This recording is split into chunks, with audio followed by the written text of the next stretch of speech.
Welcome back, gentlefolk and rapscallions of all persuasions. Jumping right into my journey of the advanced reader copies that I got from San Diego Comic-Con 2025 is The Magician of Tiger Castle by Louis Sachar. This one comes out tomorrow, August 5th, 2025, and I loved this book. I read it in 3 hours in one sitting, and it is a really great option for anyone who wants an adult fantasy that isn't completely mired in heinous political intrigue, murder, everything else that seems to be very, very popular in fantasy for the last 10 to 20 years. It's much more lighthearted. That's not to say that some of those things aren't in this book, because it is for adults. It is not a children's book, unlike some of the other things that Louis Sachar has written. And even though I have lost a lot of the whimsy that I used to have, the author's note said that this was for adult audiences, but possibly those adults that still have Holes or the Wayside School books on their shelves. And the sideways stories from Wayside School were some of my favorite childhood tales. All of the chapters in The Magician of Tiger Castle are very short. They're like maybe 3 or 4 page chapters. So if you are reading through it, it's very easy to tell yourself, oh, just one more chapter, just one more chapter. And this is how I ended up reading the whole thing in like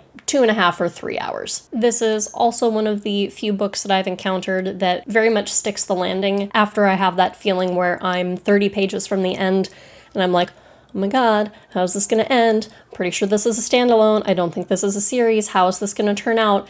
And it turns out wonderfully. The ending that it has is really the only ending it could have, and I loved every minute of it. All of the conflict feels real. It doesn't feel like anybody just has plot armor or a get-out-of-jail-free card. I really like that it maintained that sort of hope and whimsy while having those stakes. All of that was absolutely something that I loved, and if that sounds appealing to you, you should definitely check this one out. So I'm going to get into a little bit more details of the story and some spoilers, so if you want to dip out, now is the time, because we're going to get to spoilers in 3, 2, 1, let's jam. This probably could have been in the non-spoiler section, because one of the first things that we find out is that our protagonist is reflecting on 500 years of history when he was the court magician to a failing kingdom, and he was tasked with making sure an arranged marriage happened between the kingdom he serves, Esquivita, and the neighboring kingdom, Occitania. He has to somehow form a way for the princess to go through with this arranged marriage because she has fallen in love with the court scribe, and the first thing that he does is he experiments on the scribe to come up with a potion that will make them forget each other. So that they forget that they fell in love, they forget who the other person is, so that that's not a barrier to this arranged marriage. Well,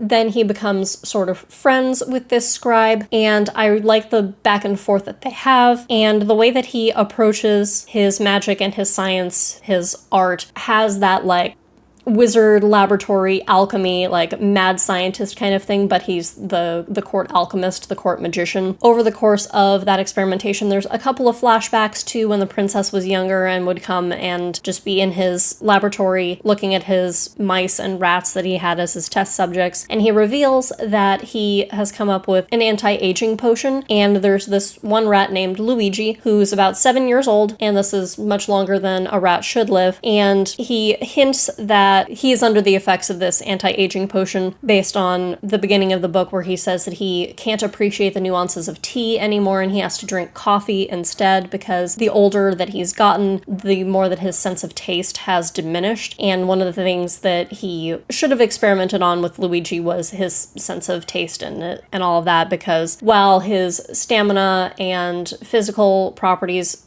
are pretty much unchanged, that is an effect that Anatoly, our protagonist, notices in himself the more time goes on. And we also get the impression from this frame story that he has gone back to visit Tiger Castle in the modern era, gone through the tour, and he's sort of doing the fourth wall breaking and giving the details of who he was at this time and all of the things that he knows because he lived through it, and kind of correcting what the tour guide was saying. And I really appreciate how, as the story goes on, we see that he is a very compassionate person, if not a particularly brave or bold person, and after the princess and the scribe have forgotten each other and the arranged marriage is set up, she still wants to get out of it, and so he makes another potion that is going to make the prince from the neighboring kingdom have a very high voice, and both the princess and the scribe think that there's also going to be a poison that is going to then kill the neighboring prince, but Anatoly doesn't do that, and they're like, you're an idiot, you didn't solve the problem, he's just going to be mad and he's going to take it out on our kingdom.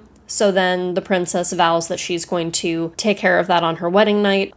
He is tasked with creating yet another potion to ensure the princess's obedience and compliance. The vessel that he's using for it ends up getting shattered, and then the queen is threatening the magician with one of the shattered pieces of the pot, and then she accidentally cuts herself, and without thinking, like, she just puts her cut finger in her mouth. So then we are left to assume that the queen is under the effects of this potion to serve and be obedient to this new prince. We find out after Anatoly, the princess Tulia, and the scribe Pito have run away that the queen has married this neighboring prince following the death of the king. The princess is like, well, she's prettier than me and all this kind of self-deprecating stuff because she was raised to be this idea of a princess without being really allowed to turn into her own person. And then it follows the adventures after they sneak away from the castle. They spend some time at a monastery over the winter and then move on in the spring. They are making plans to take a ship to the Americas when they get found out they're caught up to, and Anatoly is dragged back to the court where the new king, this neighboring prince, who we find out a little bit earlier, is the same trumped up noble who selfishly was just sort of abusing his power and trying to humiliate this lace maker that Anatoly was in love with. Her name was Babette, and when she doesn't submit to what this prince wants, he cuts her with his sword. It gets infected. Anatoly gives her effectively penicillin, but doesn't do it for long enough, and she relapses with infection and ultimately passes away. And so that's why Anatoly took this revenge on the neighboring prince with the potion that made his voice crack and permanently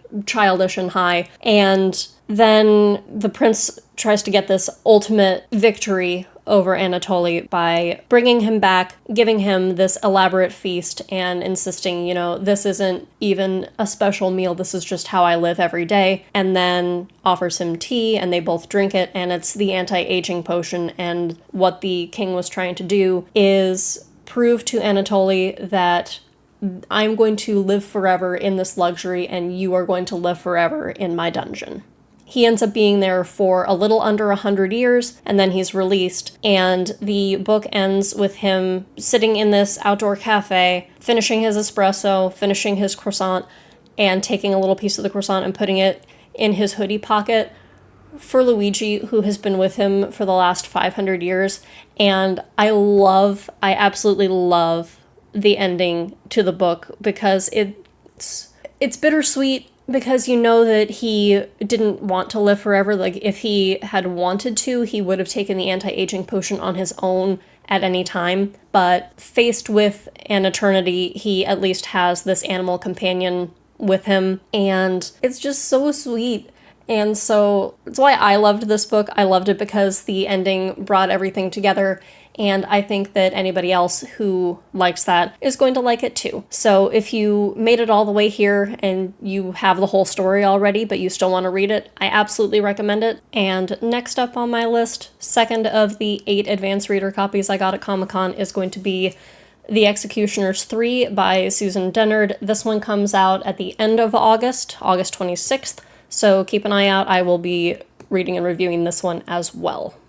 Tell me what you thought of this book down in the comments. Do all those delicious things that feed the almighty algorithm. Like, share, and subscribe, and I'll see you next time. Bye!